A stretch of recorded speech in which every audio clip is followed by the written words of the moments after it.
of technology in the total reward space, I think we've seen enough mature technology or HR tech in the space of hiring, in the space of L&D, and also in the space of employee experience, where I think most of the large vendors today have some kind of a solution for different segment of clients.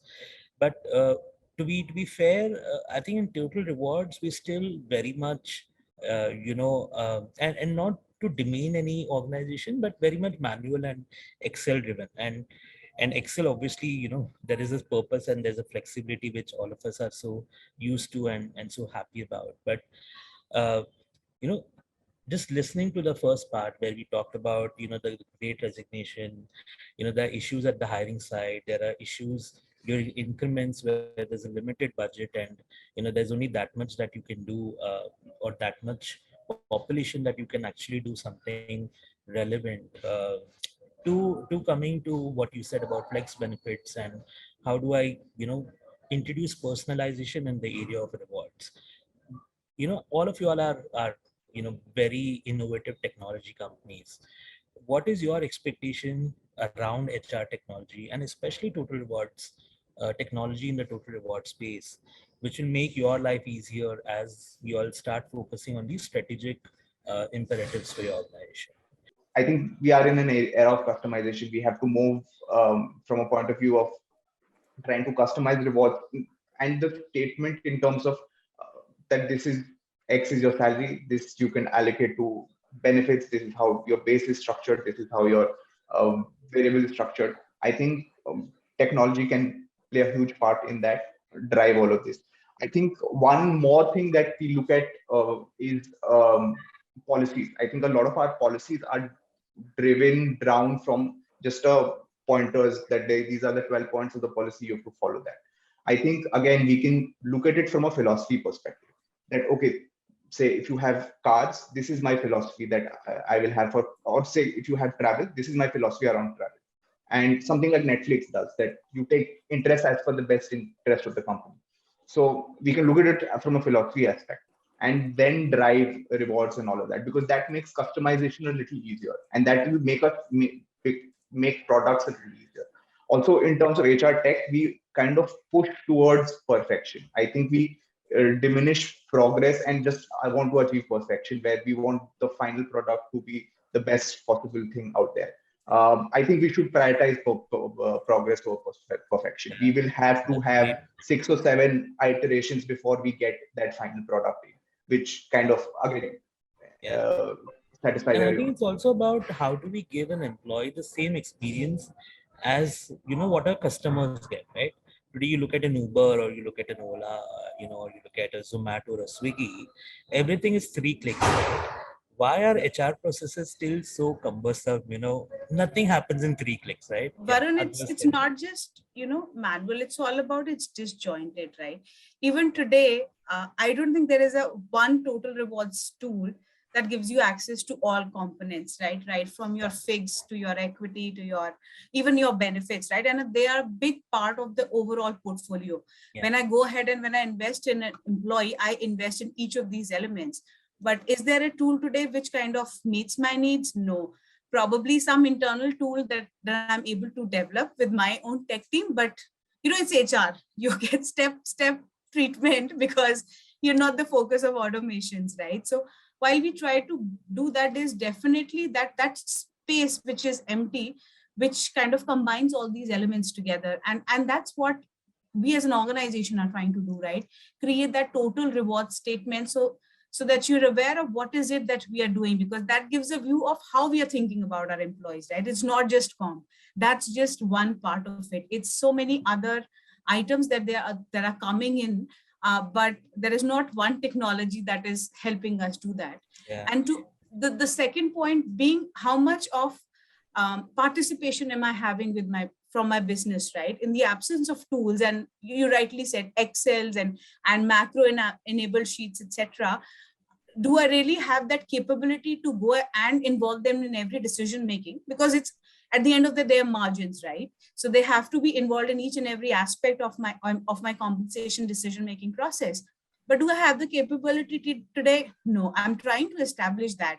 So it's very, very critical that this whole IT industry realizes how much of a need there is, not just in HR, but even within HR in the total reward space, to enable us to give those views to their employees, build pay related transparency, total rewards transparency.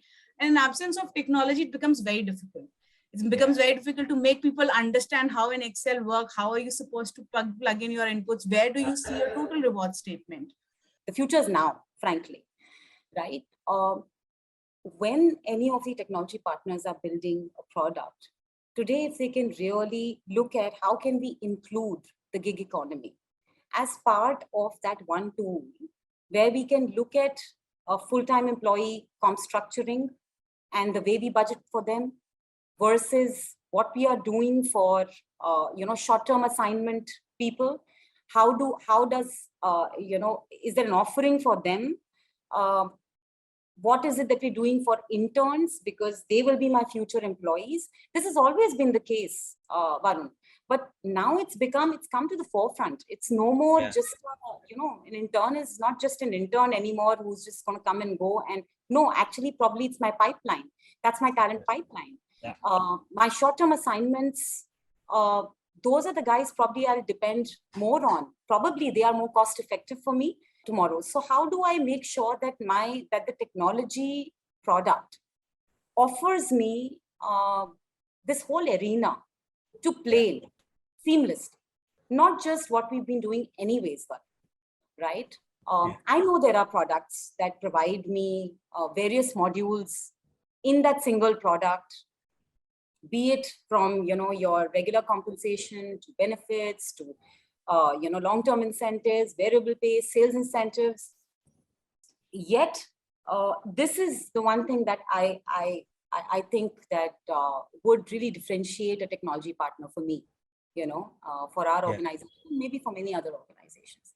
That's one. The second thing, for sure, is I think flexible benefits is something that started being talked about a lot. The whole conversation kind of died down. This is the time to rekindle and make sure that we have products that really cater to our employees. Very rightly put, I think, by Shishir, that they're hardly using, the utilization percentages are minimal. So we shouldn't be bothering about utilization percentages. Today's generation, and let me tell you, it's not just the Gen Z that we're talking about. Even boomers, for that matter, they are also looking at being able to put in the money where it matters for them as employees, right? And hence, it's important to be able to cater to that. And we can't do this without technology. And there's no way that an Excel solution can help me with this. And hence, I am actually constricted in what I can offer to my employees as well. So these are two things aspirationally, Varun, I put on the table. Maybe you guys can do something about it. No, I think these are very important items. As you rightly said, we've been going back and forth on these over the last decade or so. I definitely think maybe initially cost was always a prohibitory kind of a thing, but now with new technologies and open source and a lot of these open APIs available, cost will not be like a constraint. Most of the HR technology that you see nowadays is more of a SaaS model where you pay on a pay-per-use kind of a model, and it's a per employee per month. So it's not a huge investment upfront. I think giving the access on mobile, a quick access of things, because we are locationally now very distributed as a workforce. It's important. How we make it possible, given this is very confidential, there are always these concerns that come up. That's something that that would, a problem area that probably companies like yours can really look at. If I look at it as a customer, right, and I go on an app, say for example, Uber app itself, I have everything there in terms of all the data mining reports are available. How many trips I have done, what was my last trip amount, which is there, what kind of invoices which are there. I think, in order to have a data-backed decision making in terms of rewards, technology will play a very big role. And I, in fact, I have interacted with some of the companies which are using technology really well to gain insights in terms of data. And I think, as technology progresses, it will be incumbent upon us, and it will be important for us to leverage it, usefully. Today, I think, as I think, the entire panel talked about, having this data in terms of Excel sheets. Of course, I think, all of us are grappling with those kind of scenarios. But I think tomorrow our businesses will be asking, okay, the entire view from an employee perspective should be with them, that who are those employees which are at risk, and linking it to all the aspects, whether be it performance, potential, NPS surveys, everything linked together, past performances. I think technology there will play a big role to get this all integrated, and for us to provide a data backed decision making and insights to the business leaders. I think that there, I think what I see is that we can also mature in terms of our role, where I think we become very important during the performance and reward cycle, rather than strategic business enablers which hit towards the entire talent cycle, and not just during the performance and rewards review phase. We provide those insights, if we provide those insights to the business using technology. So we are at an inflection point where 4 to 5 generations are, at least 3 generations are working in the workplace, and the new generations are coming in. And then to what Amit was saying, with examples of Uber, Swiggy, Olas and all, and that's the kind of consumer experience that you have. And suddenly you work in an organization. We are very rudimentary when it comes to employee experience. So we don't keep the customer at the center. When we build a new technology product, you put the customer at the center and do a design thinking approach. But I think that is lacking. I think there is a dearth of good, techno-functional, professionals in the entire HR tech space. This is something that I have always experienced. And that is where, you have good coders, you have good technology specialists. And that's why I'm also glad that, you are taking up those roles, because that's where you can kind of bridge that gap. And I think that's a big dearth that we see, at least in the India market. We have good absence of techno-functional people who understand what functionally the function requires, business requires, and kind of can, leverage technology or can translate those needs to technology to develop. I think that's one big dearth that we see in the market. That's one. Secondly, if you ask me about HR technology and how it's leveraged, I think there are multiple aspects there. One is, Shishir was saying that I think there is no one-stop solution right now in the market, right? We still are in that rudimentary phase where it comes to compensation, when it comes to tax compliance, people have to submit bills. I think in the world of UPI payments and all, it's still very rudimentary that someone has to submit a bill to your payroll. I think it's very rudimentary. You can track your payment right from the originator to the destination, right? So an app which can kind of give me everything, right? If I have to claim my LTA, I use that, and then, kind of integrate with my travel portals, to all consumer travel portals in the world, to, looking at my flexible benefit, flexible CTC, integrating flexible benefits, if you're having different insurance policies, all APIs of different platform, all coming into the app. But, and that's what Shishir said also was important. We should take baby steps. We're not looking at a product which leverages all and, bring up with the product next month and say, oh, this is the all-in-all product. And there can never be an all-in-all product, but we should start taking baby steps in that direction, I think. And finally, I just want to say that, even aspects of employee engagement, NPS and all, things like employee engagement survey, NPS survey, once in a quarter, once in a year, I think it's important. I'm not discrediting it, but I think to some extent it's past as well, because right now it's all about realistic. You implement a new policy within 24 hours, you need to know what the employees are, how have they responded? And there are actually technology solutions, basically. So that's the direction in which, we'll have to think through, driving engagement on a daily basis, and, sensing the pulse of an organization on a more dynamic basis. I think those are aspects where technology can play a very crucial role. So we can leverage technology very effectively to communicate our total reward strategy in terms of rewards itself.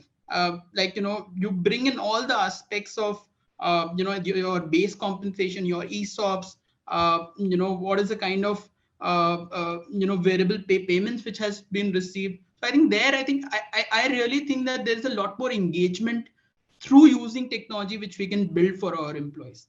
Yeah, as you said, things are at such a rudimentary stage that, anything above where we are today will be a add-on, and as somebody said, we need to take baby steps so that we feel more comfortable, and at the same time employees also start believing in us that, okay, there is a possibility that what I get as a consumer grade experience is something which I can get internally too.